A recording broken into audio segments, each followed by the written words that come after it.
In this week's Celts in the Caribbean, we're going to be talking about Croc Swimmer Lives to Tell the Tale. pigs playing video games, The world's most expensive sheepdog has just gone up for sale. cocaine bananas, Do men take longer to poo? and a vagina candle explosion. All this and more on this week's Celts in the Caribbean. Enjoy.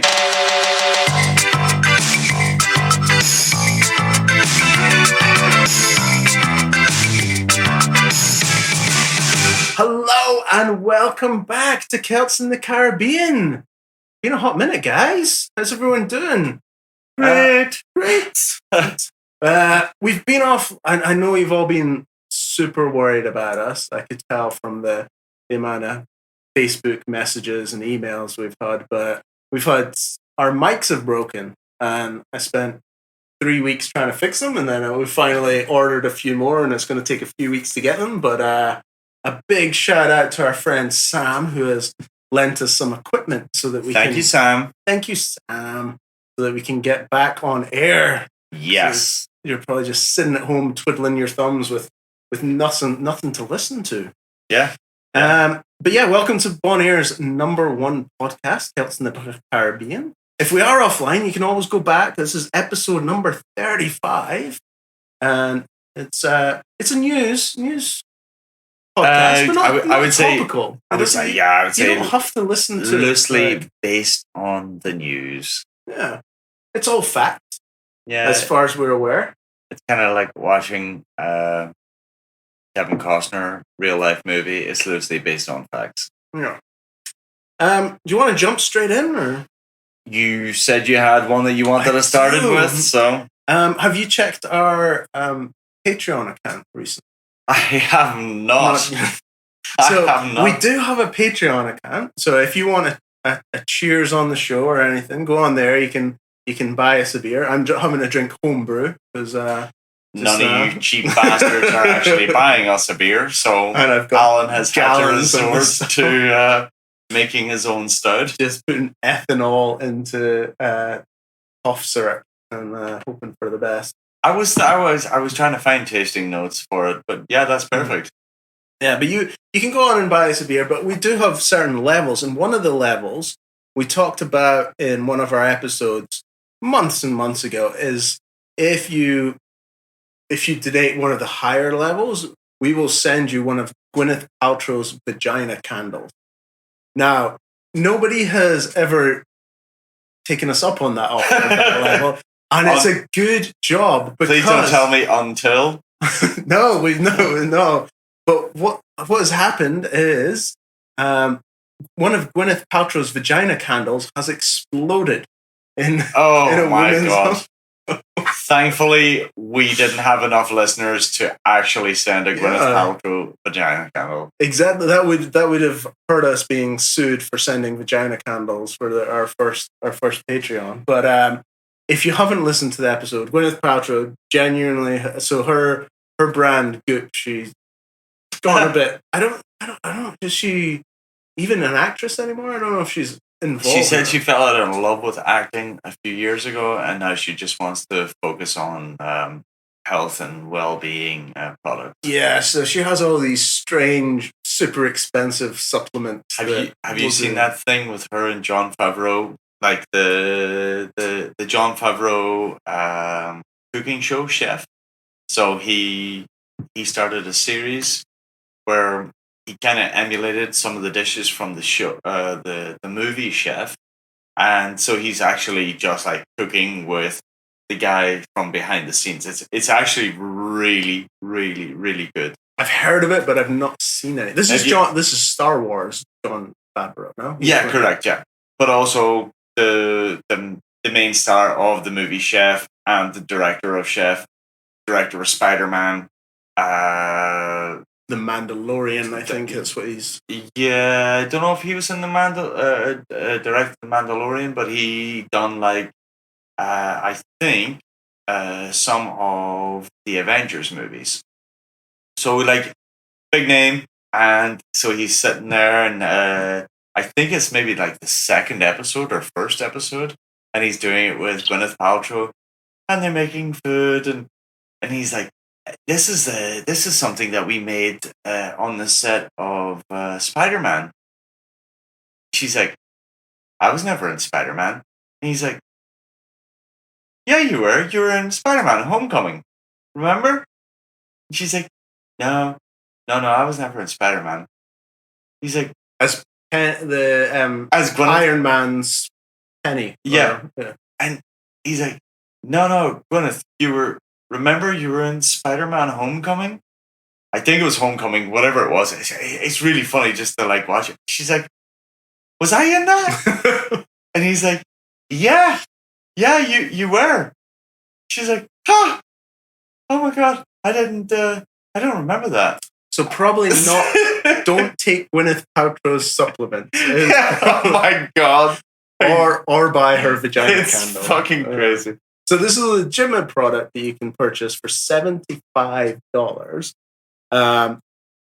She was making it with her design team, and she smelled the candle, said, "Oh, this smells like a vagina." They had a little joke, and so it came out as her candle. But it does. The woman that exploded. I thought Yankee candles had like every scent, but obviously not.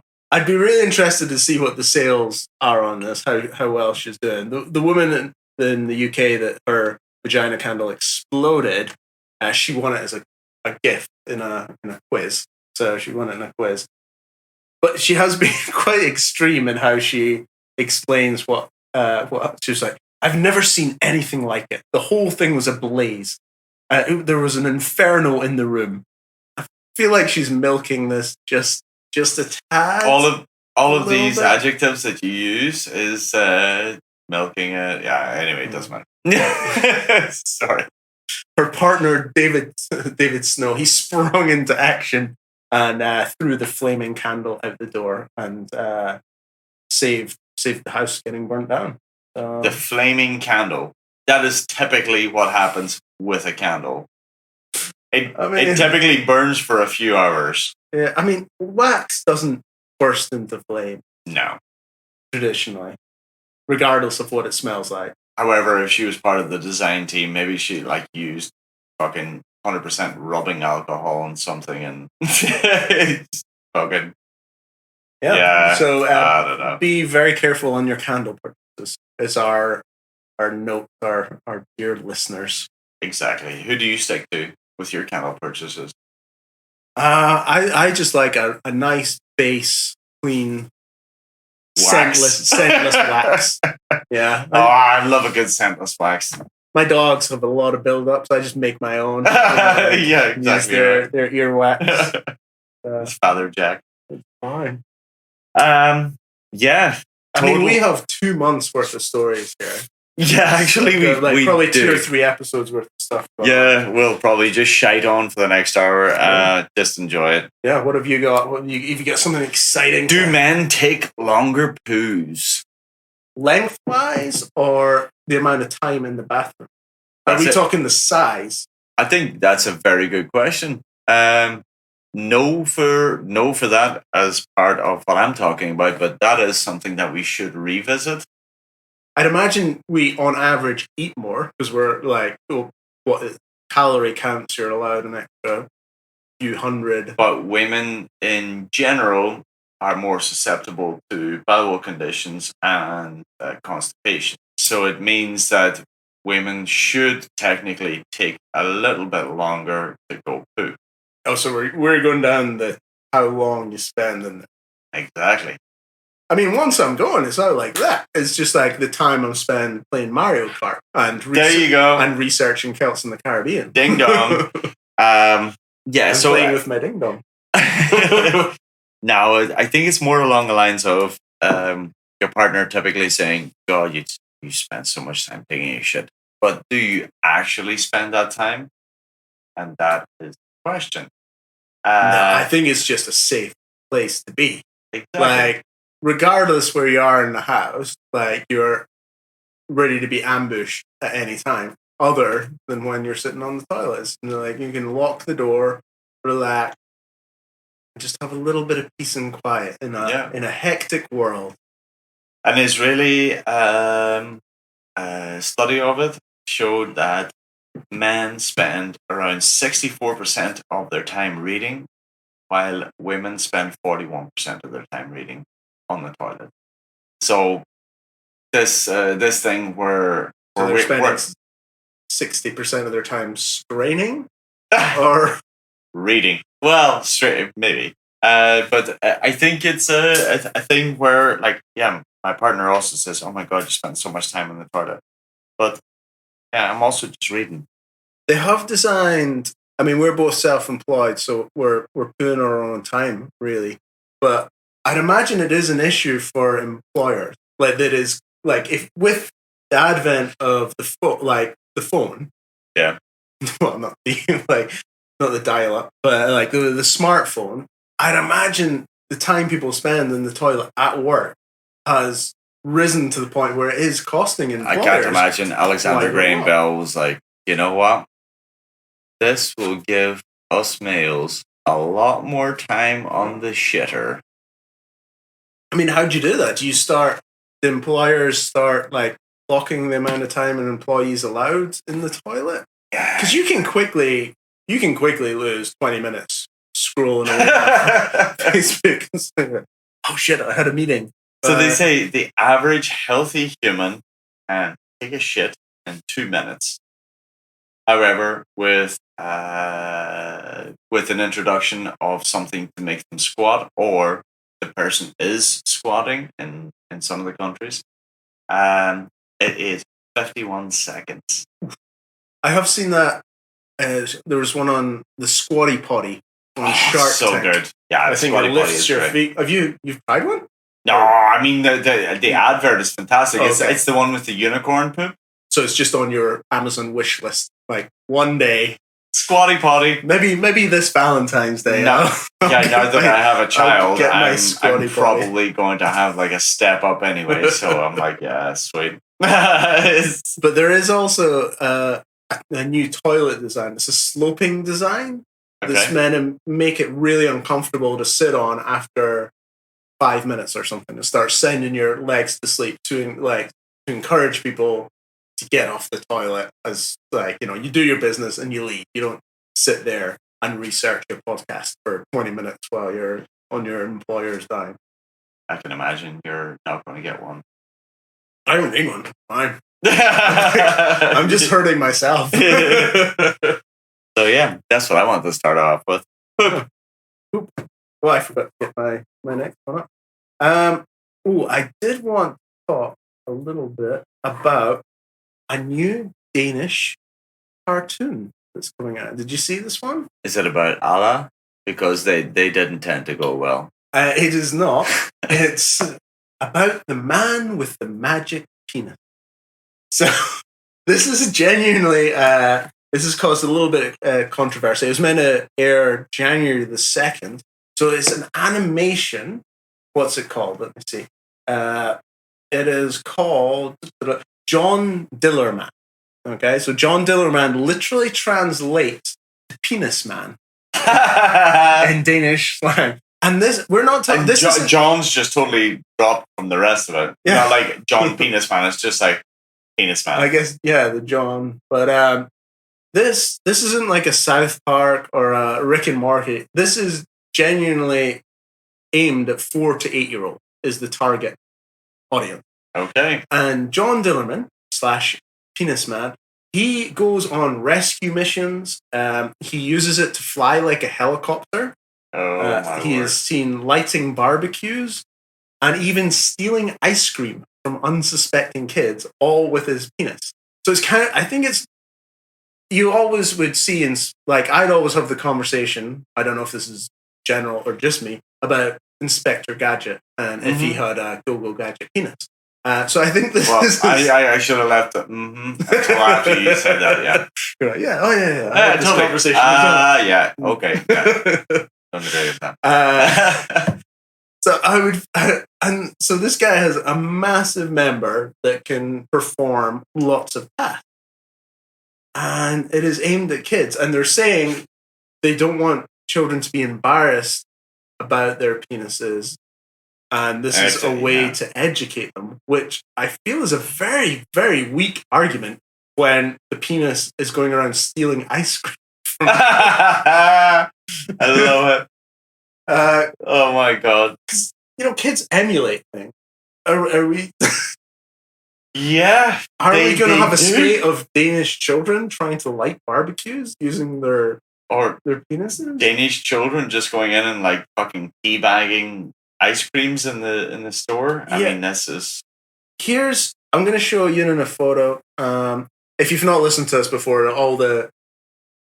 our stories are a surprise. I actually don't have a clue what Alan's going to talk about tonight. So the animation looks pretty low, but it looks like kind of 80s Postman Pat style. But this... Do you want to show it to me, or do you want to describe it? I'm trying to describe it. I think he's grabbed a lion with his penis and is... Oh my god, that is coming from his cock. And his no, that is his cock. It's not coming from his cock. And the red and white thing is his penis? That's his penis. And he's threatening... Well, the children on top of the ice cream van look really excited that he's waving a lion around with his penis. Or I'm not sure if they're excited or afraid. Their hands are in the air. It does say he's scaring other children. And they have emulated a scene from Up.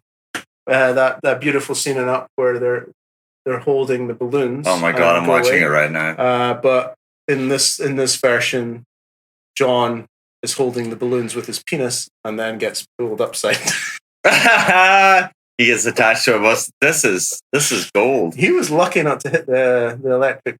It kind of feels like Wallace and Gromit moved to Copenhagen. Yeah. So the first 13 episodes have been pretty successful. I can imagine. It looks great. Yeah. But I think I want to get on there, and hopefully it's on YouTube. Check it out. John Dillerman. Yeah. John Dillerman. I know Danish and Norse TV as dark and crime-filled, not fun TV shows for children about penises. No. Yeah. Have you ever tried to fly like a helicopter with your penis? I've never tried to fly. Let's leave it there. You knew your limitations. I knew I didn't have the aerodynamics. Did you see the ferret that survived for 100 minutes in a washing machine? No. Oh, how do you get in a washing machine? Exactly. Once the owners found out that the ferret was in the washing machine, they stopped it, got him out immediately. He was all fucked up, and they took him to veterinary care in Leeds, and the vet gave him a 1% chance of survival. After about 6 hours, the ferret started to move, walk around a little bit. Boom. Back at it. Fantastic. Yeah. He came away with some lung issues and some bruising, but for the rest of it, he was good. 100 minutes? That's a long cycle. Yeah. It's like 3 days or something, isn't it? Oh. was he hiding in a sock? I guess he was a free range ferret. It was just allowed to run around the house. And yeah, in the laundry basket. I would assume so. Yeah, it doesn't say anything about it in the story, but a sad part of it is that his brother, who was also part of the family, most brothers are. Yeah, part of the pet family. It didn't speak, or it was like quiet for 2 days. It was a mute ferret. Yeah, it went quiet for 2 days. It didn't make a noise. No singing in the shower. No. Yeah, exactly right. He's just depressed. Yeah, he's just a depressed ferret until his brother came back. Oh, it's kind of amazing to see how much emotion that an animal of that size can have. You know what else makes a good pet? A sock. Are you going to say something like that? I was going to say a man from Quebec. Oh, one of your famous segues. One of my famous segues. I love it. So in the French-Canadian part of Canada. I've messed that up. Part of Canada? Canada, man! So in Quebec, 2 fines of $1,500 were issued last month, down to a husband and wife were trying to get round the to get round the quarantine. Yeah. I don't know if you listeners have heard, there's a little bit of a pandemic going on. We do try and keep everything lighthearted, and we avoid politics and religion and all this kind of stuff as much as possible, so that just everybody can take an hour and enjoy. But so this was in Quebec. You're not allowed out after 8 p.m. unless you're walking the dog. So in order to get around this couple, she put a collar on her husband and a leash. I saw this, yeah. And took him out for a walk at around 9 p.m. The police, apparently they weren't very cooperative with the police, and they ended up getting a $1,500 fine apiece, and the police were just not willing to accept the excuse that he was her dog, and that they were out for a little walk. And taking a shit in a park was probably also a little bit cumbersome. But he took longer than she did. Yay, like it. Because he was reading the sign. Yeah. Did you see the Cairns man who survived the croc attack? Oh, I did see this one where he got he just took it in his stride. He took it in his stride. Fucking absolute legend. He so this lad, he was a dive instructor in Cairns, and he was going for a daily swim at Lake Placid. He's a bit of an older gentleman. Yeah, he is. Yeah, it's 56, and supposedly local media was calling it 44. But he's a 56-year-old gentleman. Come on, Cairns media, get your shit together. And so he was going for his daily swim, and in the midst of it, he just felt a searing pain in his head. He immediately knew what it was, because, well, it wasn't a headache. It was a big fucking crocodile latched onto his head. And the croc was there to fuck him up.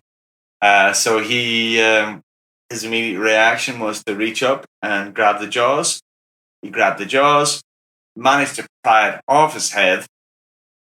The croc then snapped its mouth shut on his finger, and it fucked up his finger, so it went pretty much through his finger. He managed to get away from it and swim 400 meters to safety. When I read that, I was like, I can barely swim that. I've not been attacked exactly. I'm like, oh wow. So he then had to go exercise afterwards. So he was all cut up on the head. His finger was pretty much torn off, and he swam 400 meters to safety to outrun the croc. And he says he's going to jump in again tomorrow. So it's kind of funny, right? So it's just one of these people, I suppose, that they're like, what are you going to do now? And he's like, well, I'm not going to swim for the next week. Yeah, let myself heal. I'm going to let myself heal. The croc was 2.5 meters in length. In his previous 25 years in the area, something like that, he had spotted 6 crocs, and the latest one was shot dead. So he didn't really have any fears. They were all babies, so he didn't expect to see something as large as that. But it's still super small in comparison to a croc in Australia. So he managed to get out of the water. They checked him out.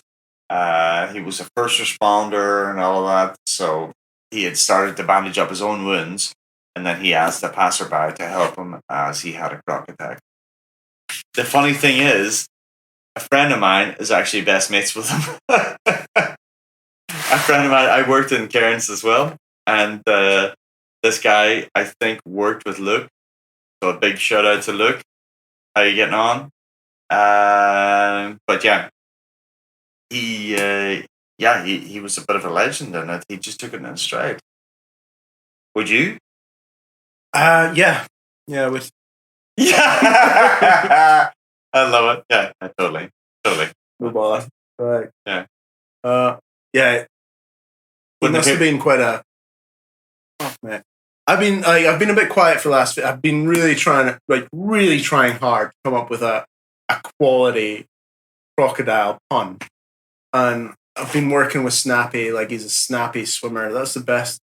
I'm really disappointed in myself. I don't know if it's because we've been off air for like 6 weeks and you were never really good at puns. No, but don't put so much pressure on yourself. At least I'd sometimes really enjoy them. I just couldn't, yeah, exactly. You enjoy them. Just enjoy them. It's okay. But I couldn't even come up with something. Witty? I'm a bit rusty. Yeah, Well, it's okay. It's okay. So yeah, your man, he went, had his medical attention, came back, and as of like a few days after it, they caught up with him after he had just done like a 10-kilometer run. So he's like a bit of a, what would you call them? Fitness freak. he's super into it. He's a cycler, runner, and swimmer, triathlete. So yeah, they caught up with him when he had just finished his like 10K run. When he getting back in the water, he's like, yeah, as soon as my wounds heal, I'll be back at Lake Placid. I hope he's hydrating and drinking lots of Gatorade. That's terrible. Yeah, so I'm really disappointed in that. I'm disappointed too. I'm sorry. I'm sorry. Yes. Okay, so talking about wild animals. This one isn't as wild. We're talking about the lions at London Zoo. But Ricky Gervais, he was on Conan O'Brien's show.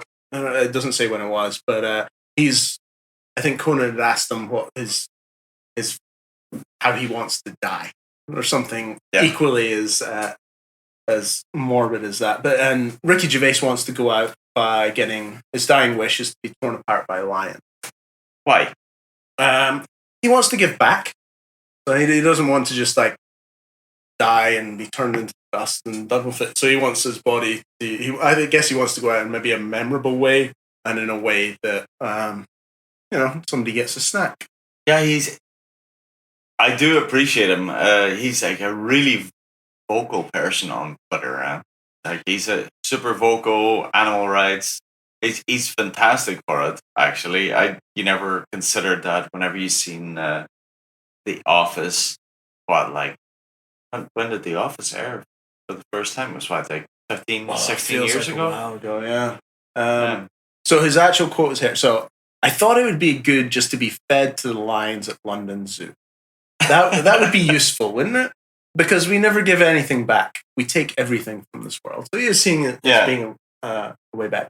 And I always really appreciate when companies kind of jump on an opportunity, and the London Zoo has jumped on this opportunity, and they have refused Ricky's request, but not in just a mundane way. They were like, sorry, Ricky, but we suspect you might be a bit grizzly for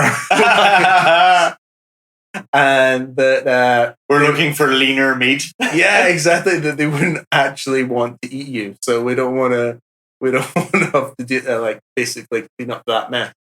And they have turned it. They've turned it on the head and said, but we are struggling because of the lockdown. And if anybody wants to give something back, rather than donating your dead body to a child, a child, no, well, that's even less meat. That doesn't even make sense. But they will welcome donations of the financial kind rather than dead children or people or celebrities to help feed the lions. So it's a more suitable diet than a grizzly comedian.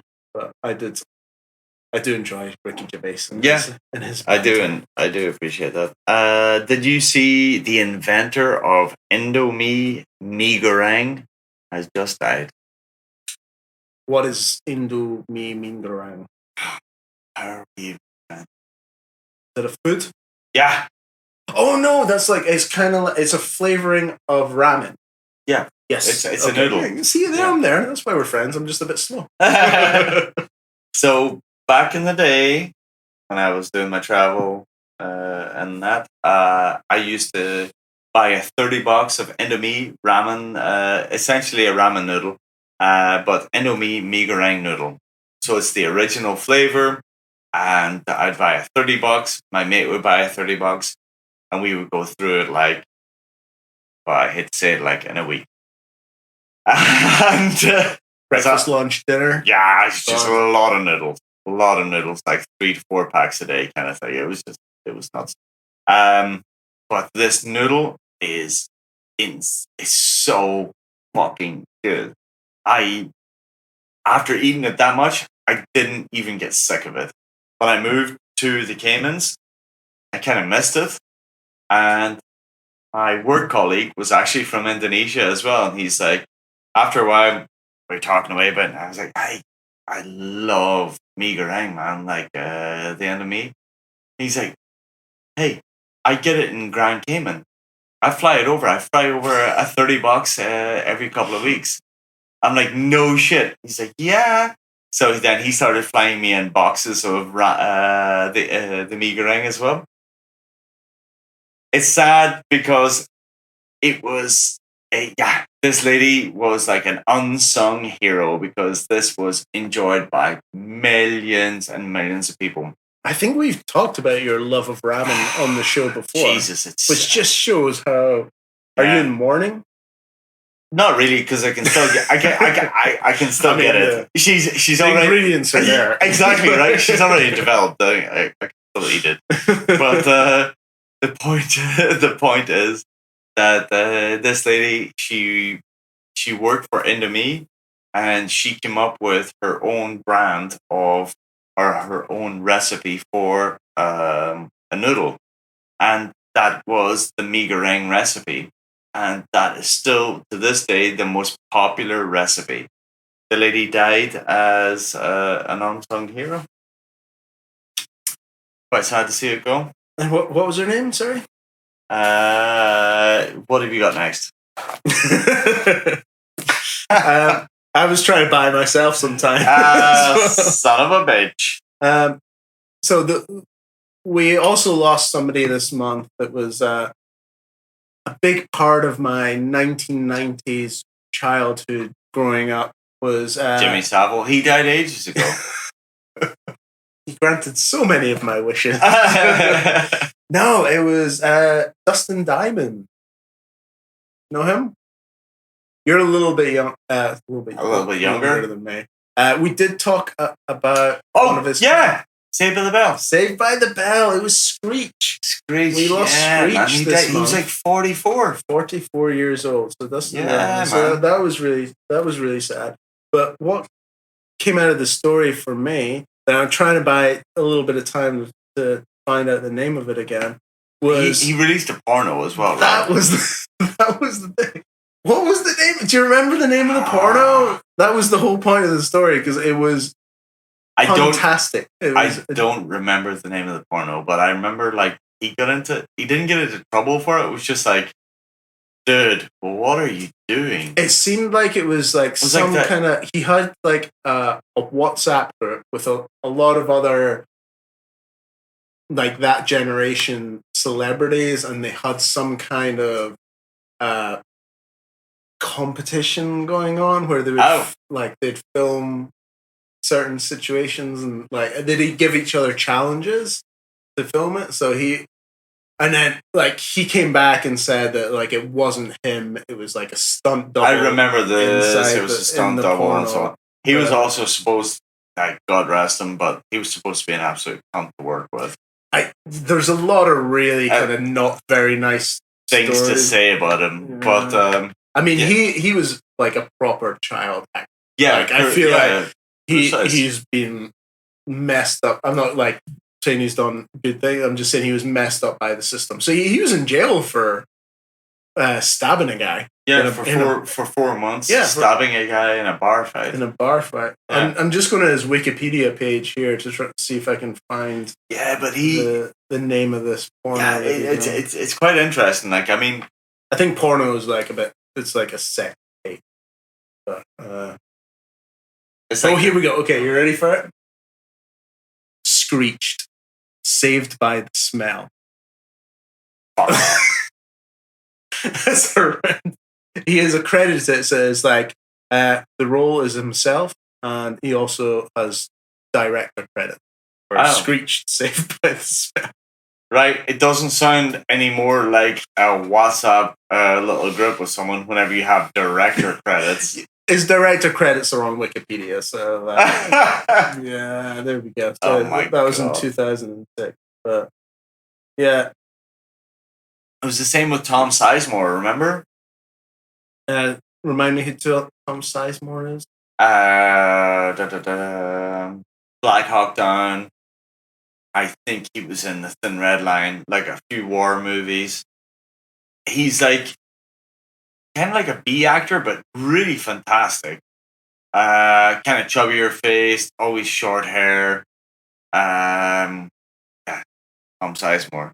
And he was like, he went into this crazy abyss of pornography, where then he was also like producing porno movies as well. I just googled him. He does look like a sleazy kind of porno guy. Yeah, yeah, he does actually.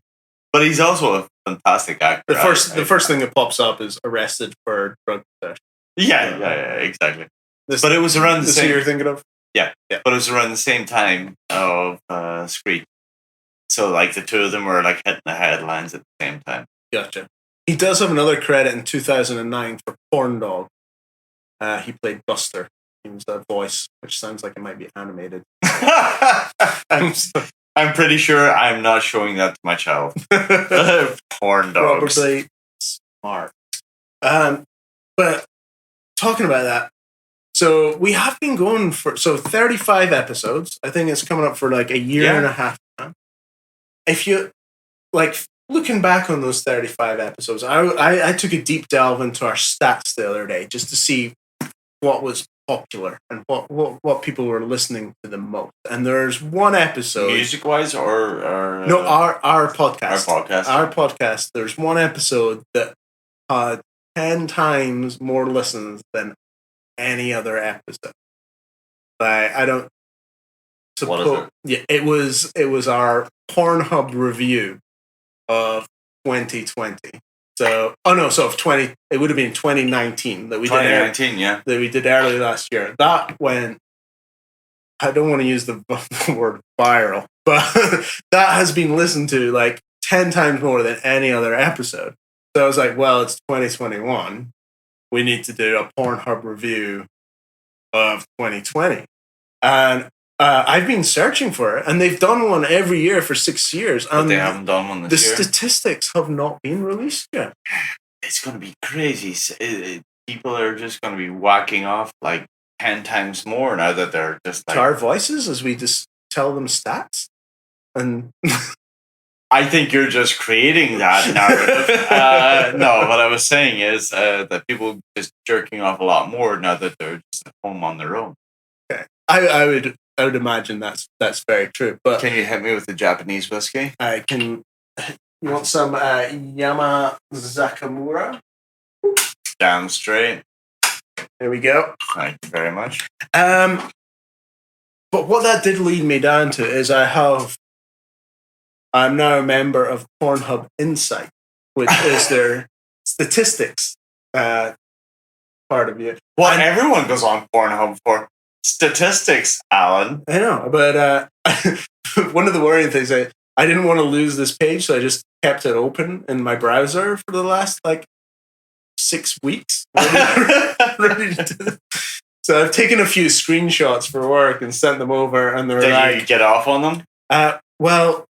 They haven't done the 2020 statistics yet, but what they have done in September last year, they did the Super Mario 35th anniversary insights. So I don't think we have time this episode, but I just want to get people excited about a special Celts in the Caribbean that we will do in the future, dedicated to the Pornhub insights of Super Mario's 35th anniversary. Yes. So I have accidentally sent a screenshot, not of that page, but with it open up above. Just like, why have you got Pornhub open and it says Super Mario in the title? I was like, don't worry about it. It's for my Celts in the Caribbean thing. Fine. We're the number one podcast in Bonaire. Don't worry about it. So that's something to look forward to, which I'd imagine everybody would. But talking about Super Mario, one of the best things in Mario is using banana skins to make people. I actually do play Super Mario mobile, Super Mario Kart mobile quite a bit. But seamless link to bananas is there's been a little bit of a mix-up. This was a couple of years ago, but it's taken 2 years. It's been like kind of stuck in the courts for the last 2 years. That a load of cocaine bananas arrived in Kelowna, and this is in so the bananas were coming from Colombia, ended up in Canada in a regular grocery store. So your man Jack was unloading the bananas, and there was kilos of cocaine in these bananas. So just inside the bananas, like, did they make the bananas look like Coke? Did they make the Coke look like bananas? That's what I thought when I originally read the headline, that they'd hollowed out the bananas and jammed Coke in there. But it's a little bit lazier now. It's just blocks of cocaine and a few bananas stuck on top. Jack was a very happy boy. Well, no, he was a very honest boy. This is Canada we're talking about. So okay. I'm sorry.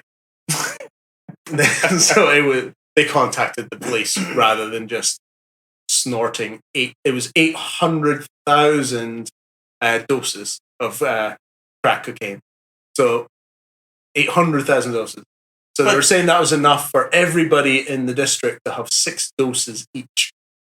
And it was sent. And once again, government got involved, and no one got their doses, and fucking everyone else had the fun. It's crazy. But yeah, so they reckon what had happened, it wasn't intercepted correctly. So obviously it was on the way there, and it was meant to either go somewhere else, and there was a mix up in the packaging, or somebody was meant to intercept it on the way.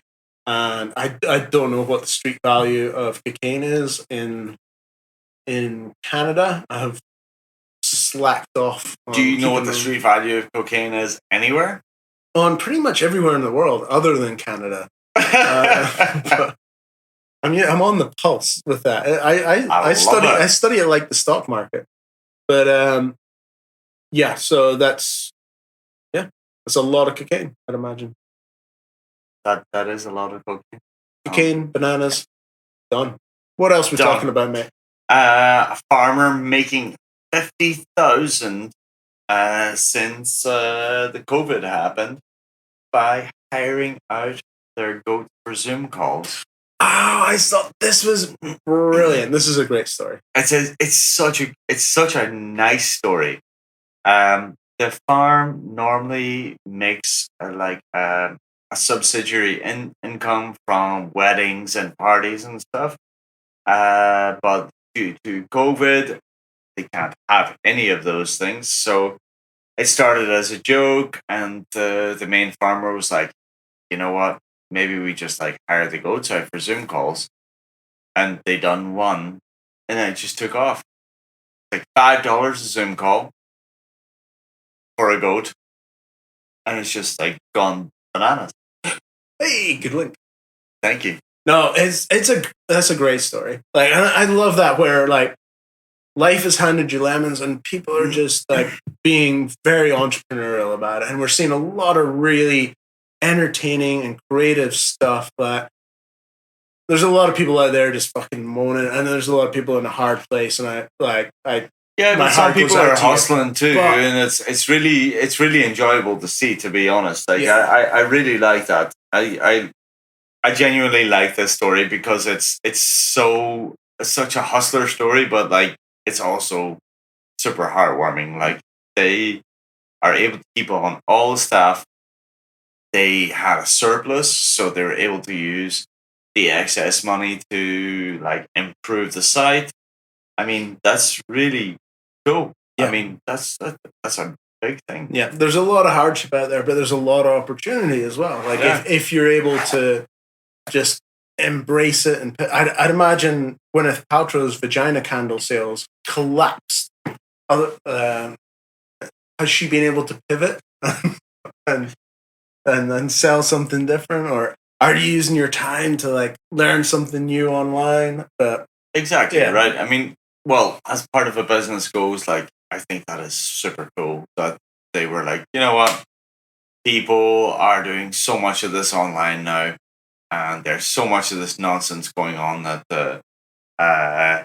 that people have to be online all the time and so on. Like, let's add a little bit of humor, charge £5 per person, and boom, like they make an instant profit on it. Like the goat's just still going to be there. Like, I mean, it's pretty great. Fantastic. Yeah. And you can do that if you've accidentally put your ferret through the washing. Rent your ferret out. Like, this is a 1 in a million ferret. He survived. There's like, it's tough out there, but go take a moment. Tough for a lot, but the next story is also animal related in the UK. A Welsh sheepdog sells for £27,100. Holy shit! Yeah. Is this for the sheepdog trials? Is he just like fucking? No, just in general. Like, the guy is a bit of a legend when it comes to, his name is Mr. Jenkins, from the Welsh Valleys. Tip of the cap to you, Mr. Jenkins. Mr. Jenkins. He is kind of renowned for producing really well trained sheepdogs. But he produced a sheepdog that was 12 months, less than 12 months old. It went for 27,000. He already beat his own record of a lesser. I think his record before was like 12,700 for a dog that was under 12 months. This one is just over 12, but it's gone for 27,100. Wow. So I guess at that age, you know how well you're able to train it, and like, is it similar to like horse racing that you can stud them as well a little bit? Correct. Yeah. So he was lucky enough to actually get a dog of this caliber, and whenever he taught it one thing, the next day it remembered it and was on it. So it just went like really naturally. He is. I love this story for the other part of it, that Mr. Jenkins is actually just a solely Welsh speaker. So that's awesome. That didn't lose his value. So he's a Welsh speaker by trade, but when he teaches his dogs, he teaches them in English. Oh, okay. So he teaches it because he's like, I'm going to export you somewhere else. I thought you meant Mr. Jenkins was a Welsh speaker. He is.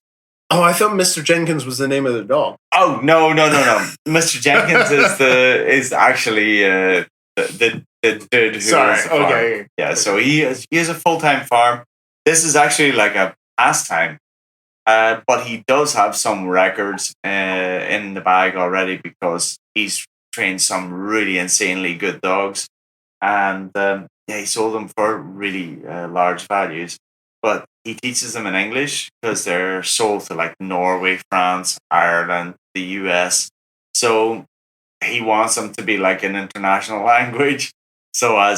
Because a working dog like that has to be, it's all about the call, right? Nice. I do remember watching the English sheepdog trials. I used to watch it every Sunday with my parents. I used to watch it at dog. uni. Remember One Man and His Dog? No, I think it was BBC One. Yeah, I think that's what I was watching. Like, because I'd be trying to study at uni, and it'd be like 1 o'clock in the morning, and the only thing that was on television was the sheepdog trials and darts, and that was about it. And like my procrastinating brain would be like, I could work on this essay that's due tomorrow, or I could find out if Mr. Perkins, the sheepdog, is. I mean, I need to know if he's gonna get do you full know points. So it's so weird, but like what I took from this entire article was the average price for a working dog. Yes. Well, 27,000 was the highest price that's ever been paid. $5,000? Two. Okay. Yeah, two. So like you pay $2,000 or £2,000 for a pedigree. People are paying hundreds, if not thousands, for a regular. Yeah, I get it, but it does. It is quite jarring, like because you can have a litter of 6 or 8, and if the point is that you're selling a pedigree dog, you don't really technically have to put it into it. But a working dog like this, he has to put in so many hours to teach the dog. It's just super interesting that like £2,000 will buy you a good sheepdog. Yeah. Well, it turns out I've been. So I like Call of Duty Mobile. I've not been able to get an Xbox. Yeah. But it turns out I've been playing against pigs. And they're still fucking you up. They're still beating me. They don't even have opposable thumbs. There was a story this week that pigs can play video games with their snacks. So this is really super basic video games. We're looking at things like the Splinter Cell, Halo, shit like that. Yeah, like GoldenEye, the old school stuff. Now we're talking more like Pong. But they've been, I guess like everybody, scientists have had a bit of time on their hands over lockdown, and they've managed to teach four pigs, Hamlet, Omelette, Ebony, and Ivory, and they've all been trained to use a joystick in return for treats. Okay, but one of the thing is they ran out of treats while they're doing the experiments, and the pigs continued to play the game just for fun. Fun's a little anthropomorphism, but for positive reinforcement. They had 2 different kinds of pigs, and this one looks straight out of hell. This is the ugliest fucking pig. My god! This was Ebony, and I can guess why it was called Ebony. It's just like it just looks like a porn star's pubic hair, all like that just rolled over a pig. What kind of porn do you watch? Mainly like mega pube porn. This is all for our dear listeners. All the research.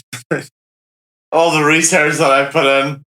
It is actually like the majority. Like the porn that I watch is statistics. It's like the insights into Pornhub. It's really only spreadsheets and numbers that I ever look at. Yeah, but they do get you off. So some of the pigs were really good. They were like getting win rates of like 70% but some of the like one of the different breeds was down as low as 34%. But they think that's because they were it's a far-sighted breed. But they did enough research to think that like the win rate for getting the treat it wasn't random. So it's above chance. It's essentially it's not like it wasn't 50-50. Like it was high enough from over the four animals that they were like they know what they were doing. Yeah. So which gives them you know what you're doing. You stupid pig. Stupid delicious pig. Oh god, they're so tasty. But yeah. Well, we're still on animals. Did you see the dog that was found in the UK after 16 hours after disappearing into the sea, chasing birds? No. This poor bastard. This poor bastard. Like, they had a Springer Spaniel, like a birding dog, and the father of the owner took the dog for a walk, and the dog just like fucked off into the sea after ducks, and it didn't come back. It just kept swimming. So they didn't see it anymore. The waves took it over essentially. So they called the Coast Guard. The Coast Guard searched for 2 hours, couldn't find the dog, and 8 hours later, it was actually the next morning. The dog was found clinging to some rocks beside the beach, like a little bit further down. And some lovely guy was just like, "Yeah, there you go. There's your dog back." And the dog had just been through this turmoil. Why is this a funny story? I think it's hilarious. The poor bastard wasn't just like. Is there a punchline? There's never a punchline with a story. You know that by now.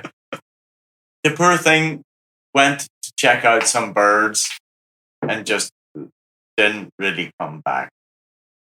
I feel his pain. It's like a college pain for sure. Yeah, went to check out some birds. Never came back. We're coming up to the hour mark already, and holy smokes! I've barely scratched the surface of all the amazing news stories I've got. I don't know what to finish up on. It's not it's like, I think if you listen to the show, we'll know here on Celts in the Caribbean, we do not appreciate. We don't fuck around. We'll come after you. Yeah. Watch your knees. But entitlement is something that kind of angers us a little bit. A little bit, yeah. A little bit. Like, yeah. It does get me, yeah. And this story annoyed me. The irate woman calls police after missing out on McDonald's breakfast. And this had entitlement written, just plastered all over it. So essentially, she'd been sitting in the takeout queue for a little bit. It doesn't say how long, like 20 minutes or something. And it went over to the 11 a.m. deadline for getting your fucking McChicken. What the fuck? What's the breakfast one? McMuffin. The McMuffin. So she missed her McMuffin. She got there at 20 past 11. And the lady was like, "No, sorry, we finished serving breakfast at 11. She called 911. Fuck off. Like full on emergency services saying how unfair it was that, she'd been in the queue for the drive-through before 11. God. And she was refused her McMuffin meal and went full Karen.